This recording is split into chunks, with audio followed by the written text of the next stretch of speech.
où vous commencez à réagir émotionnellement, les émotions sont un enregistrement du passé. Si vos émotions dirigent vos pensées, vous pensez dans le passé. Et si vous ne pouvez pas penser au-delà de ce que vous ressentez, et que vous croyez que les pensées ont quelque chose à voir avec votre destinée, alors vous ne ferez que reproduire votre passé. Les hormones de stress poussent les boutons génétiques qui créent la maladie. Et si vous pouvez activer la réponse au stress rien qu'avec vos pensées vous rendront malade. Et si vos pensées peuvent vous rendre malade, il est aussi possible qu'elles puissent vous guérir. Vous devez casser cette habitude d'être vous-même. Arrêtez d'être cette personne. Nous ne voyons pas les choses comme elles sont, nous voyons les choses comme nous sommes. Alors quand vous commencez à changer vos circuits, vous percevez davantage la réalité.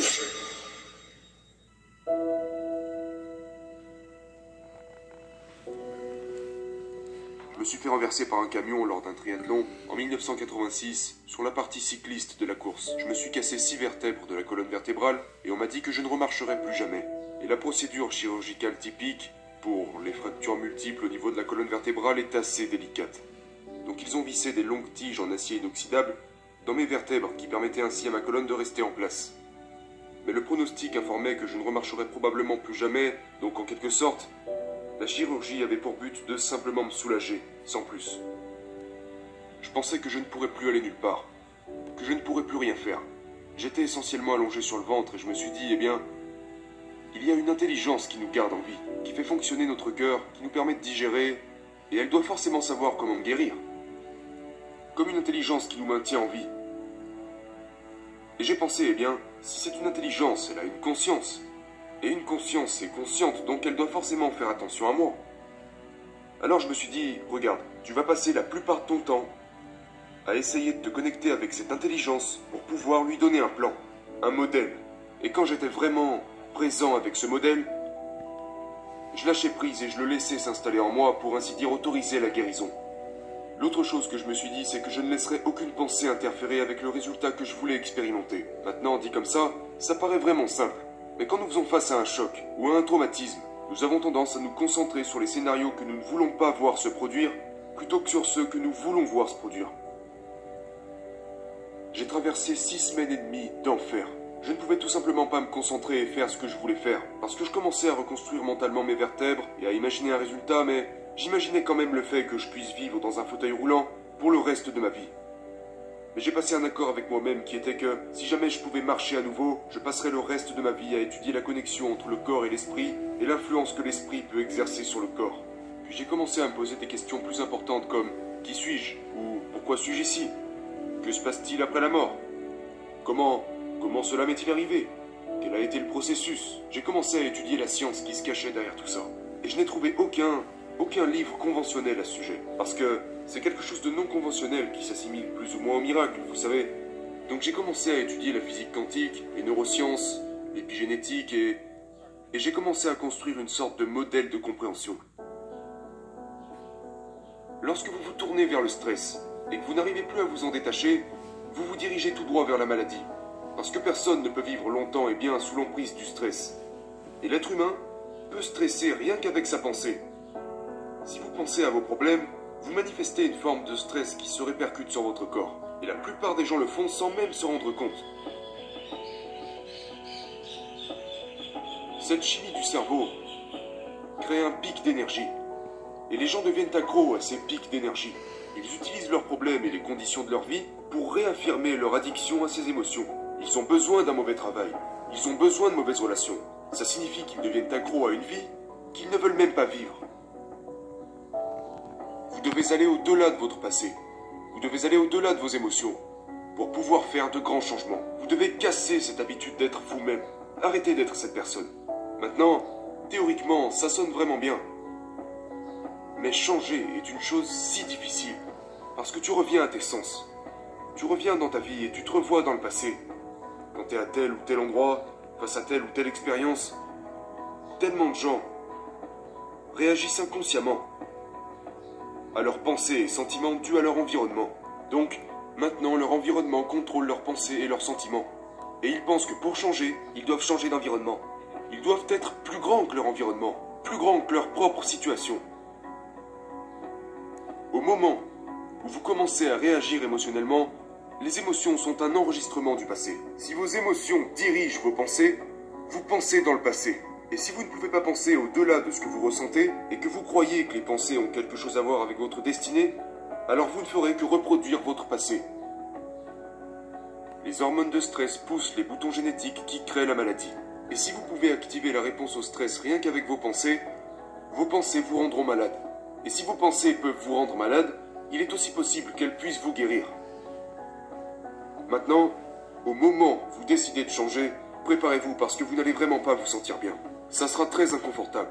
Parce que vous quittez le connu, vous quittez tout ce qui vous est familier pour entrer dans l'inconnu. Même si le familier est déjà douloureux et inconfortable, ça sera encore plus douloureux dans ce qui ne vous est pas familier. Exactement.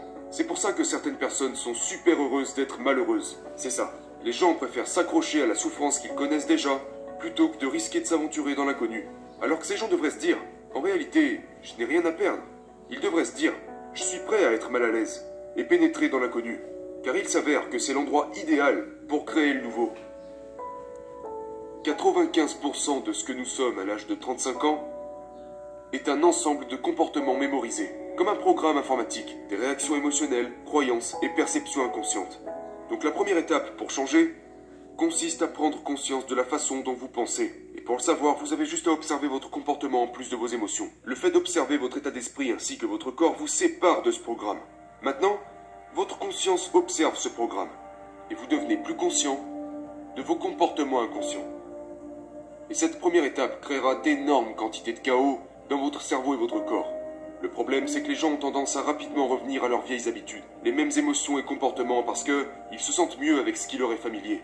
Mais s'ils y arrivent, alors ils doivent se demander « Ok, maintenant que je suis conscient, je dois me réinventer. » Maintenant, c'est vraiment important parce qu'ils peuvent s'asseoir et penser « Eh bien, ok, qui est-ce que j'admire ? Il y a plein de gens formidables que nous pouvons prendre comme modèle. Quelles sont les nouvelles qualités et caractéristiques que je souhaiterais acquérir ? Comment vais-je changer ? Vous savez, à quoi pourrais-je ressembler ?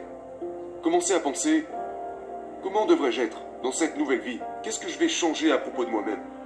Maintenant, il y a ce phénomène intéressant qui est que si vous fermez les yeux et que vous commencez à penser à faire quelque chose, si vous êtes un athlète, vous allez tout de suite comprendre. Si vous avez des antécédents dans le football, quand vous deviez courir une certaine distance ou quand vous deviez faire quelque chose en particulier, vous le visualisiez d'abord dans votre esprit. Il s'avère que le fait de répéter mentalement quelque chose quand vous êtes vraiment présent, votre cerveau ne fait en fait pas la différence entre ce qui se passe à l'extérieur et ce qui se passe à l'intérieur de vous. En fait, votre cerveau va commencer à le voir comme si vous l'aviez fait durant les 5 derniers jours, alors que vous n'avez jamais parcouru cette course. Et dans ce cas-là, votre cerveau n'est plus un enregistrement du passé, parce qu'il l'est habituellement, il devient un schéma du futur. Vous préparez votre cerveau, et il devient réellement une plateforme de travail. Nous avons fait une expérience à ce sujet. Vous savez, prenez un groupe de gens qui n'ont jamais joué de piano de leur vie, et vous les divisez en 2 groupes. Pour le premier groupe, vous leur apprenez les gammes et accords de base, et vous leur faites passer des scanners cérébraux. Ils viennent et pratiquent 2 heures par jour pendant 5 jours.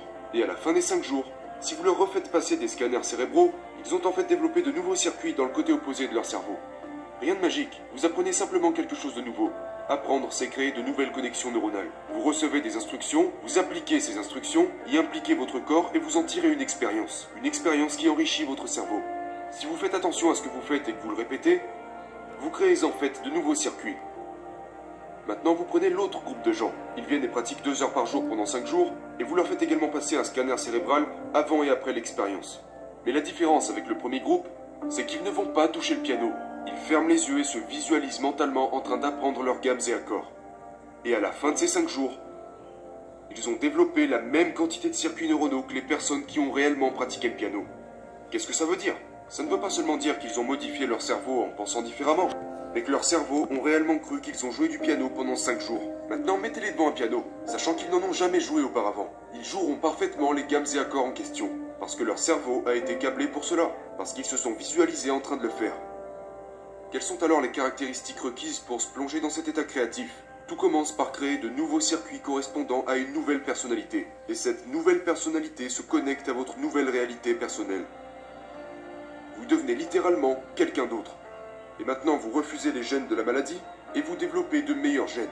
Donc, j'ai réalisé que ce processus de réinvention est exactement ce que nous avons toujours fait. C'est juste que nous sommes complaisants dans certains domaines de notre vie et nous nous arrêtons. Maintenant, la dernière chose que ces gens ont en commun, c'est que lors de ce processus de répétition, il y a de longs moments où ils perdent la notion du temps et de l'espace.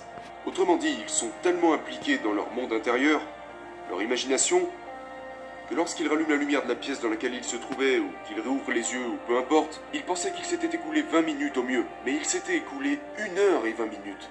Si vous êtes vraiment concentré, et que vous prêtez vraiment attention au moment présent, soudainement, vous quittez cette réalité tridimensionnelle. Et lorsque vous quittez cette réalité tridimensionnelle, il n'y a qu'un seul autre endroit où aller, et c'est le royaume de la pensée. C'est ce qu'on appelle aussi le champ quantique. Et ce champ quantique est l'endroit où existent toutes les possibilités. Donc il se connectait à un champ d'information qui avait tout à voir avec le premier principe, qui est que cette intelligence invisible est à la fois en nous et autour de nous, le personnel et l'universel. C'est le champ unificateur qui régit tout ce qui est matériel dans ce monde. Et c'est comme ça que vous changez quelque chose de matériel. Ça signifie que pour guérir votre corps, vous devez aller au-delà de votre corps. Parce que si vous essayez de guérir votre corps avec votre corps, il y a une chose que je peux vous garantir, c'est que ça va prendre du temps. Parce que vous jouez selon les règles de la physique, alors que vous pourriez jouer selon les règles quantiques. L'énergie dicte la matière. Alors quand vous êtes vraiment conscient et que vous souhaitez faire des changements à partir de là, que ce soit neurologiquement, biologiquement, chimiquement, hormonalement, génétiquement, le changement désiré se produira beaucoup plus rapidement. Vous y arriverez en beaucoup moins de temps, parce que vous êtes connecté à un univers qui n'est pas gouverné par le temps. Et d'un seul coup, vous pouvez percevoir un changement de réalité. Parce que vous commencez à voir des choses qui ont toujours existé, mais vous n'aviez pas encore les circuits permettant de les percevoir. Pourquoi ? Parce que l'événement intérieur est une expérience, et l'expérience enrichit le cerveau. Nous ne voyons pas les choses comme elles sont, nous voyons les choses comme nous sommes. Alors quand vous commencez à changer vos circuits, vous percevez davantage la réalité. Vous devez être plus grand que votre environnement. Vous devez maintenir cet état dans lequel vous êtes plus grand que vos habitudes, que vos émotions et votre corps.